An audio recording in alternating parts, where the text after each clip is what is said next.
matter which vehicle we get into, whether it's a Can-Am or a Kawasaki, they both have centrifugal clutches. I wanted to talk to you about how to operate them. It's really important when you're out in the desert, when you're traversing through different terrains, to shift your gears appropriately. When you're going through the canyon, typically you're going to want to be in low four-wheel drive when you're traversing over some rocks or climbing hills. But when you're on the flats, shift it in two-wheel drive, high, and just enjoy your ride. We're in the KRX 1000 four-seater. So a couple things I wanted to go over with you before you take off. First off here, you got suspension components. You got your suspension switch. You got firm, normal, and soft. We typically leave you in normal when you take off here, but when you're going down the asphalt, you could put it on firm. That'll keep your body from rolling. And then when you're in whoops or something, you can put it to soft. That'll soften up your ride. Also, there's four-wheel drive button. Right now it's in two-wheel drive. In the middle is four-wheel drive. That'll get you through 90% of the terrain out there. One more click will be locking differential. That's if you're in some pretty, hard rock and stuff that need to get more traction. You can do that. But whatever you do before you hit the asphalt, make sure you click it all the way to the left to put it back into two-wheel drive before you come back. Also, there's an e-brake. There is no park on your shifter. Make sure you go all the way down, because if you have it that far, it will not go very far. You have to click it and go all the way down and then release it before it will release you to full speed. There's a couple other buttons on here that you don't really need to worry about.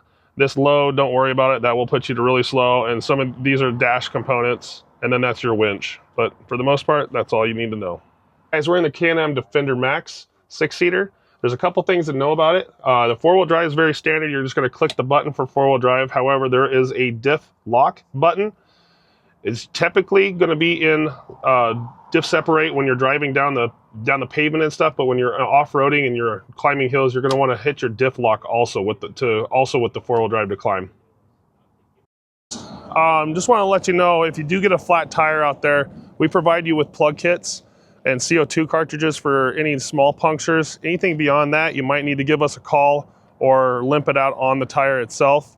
Keep in mind, you are responsible for a recovery fee if we have to go and help you. If you have any medical emergencies, please call 911 first and then call us second so we can help you with the vehicle.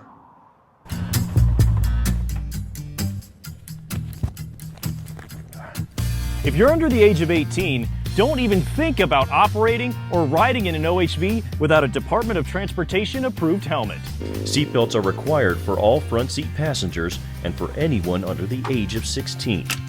If your vehicle is equipped with seatbelts, wear them.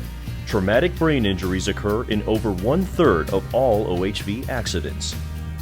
When it comes to small children, kids 5 and under cannot ride in an OHV unless they're properly secured in a car seat. If they're secured in a proper car seat, then they are exempt from having to wear a helmet, but only if they are properly restrained in a car seat.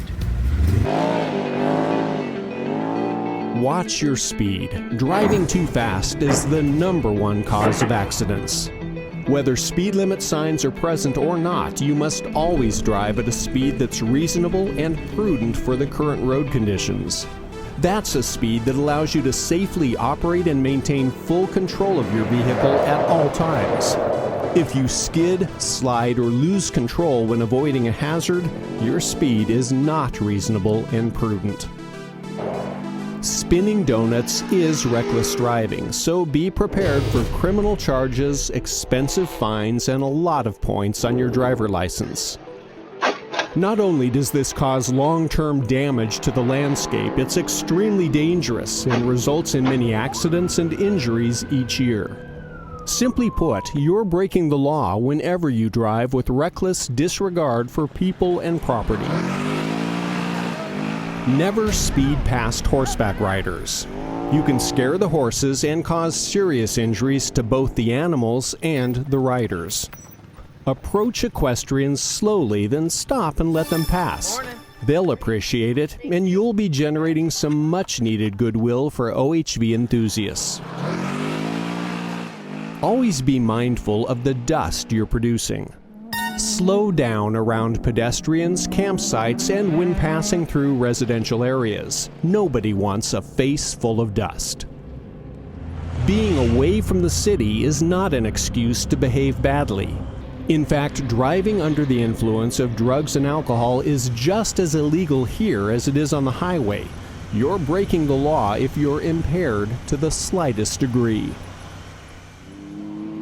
Always stay on designated roads and trails. Don't make your own tracks or follow those left by others. Blazing your own path can cause soil erosion and damage fish and wildlife habitat. When you have to turn around, do not do it like this. Take your time and do a proper three-point turn. It will minimize damage and get you headed back in the right direction.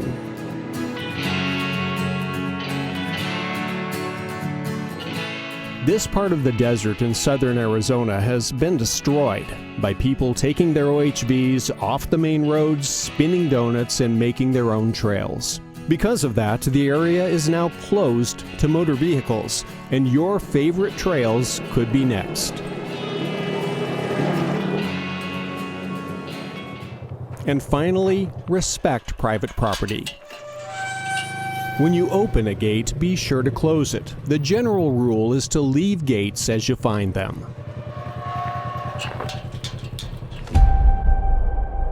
This is a stock tank, an important source of water for livestock and wildlife.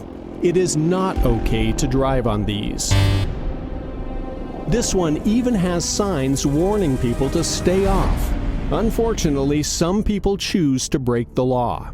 And law enforcement can only do so much. It needs you and the rest of the OHV community to take ownership and responsibility for conserving and protecting Arizona. So when you get outside, enjoy, don't destroy. Stay safe, slow down, and make some memories. Leave the land like you found it. Arizona's a beautiful place, and you can help keep it that way.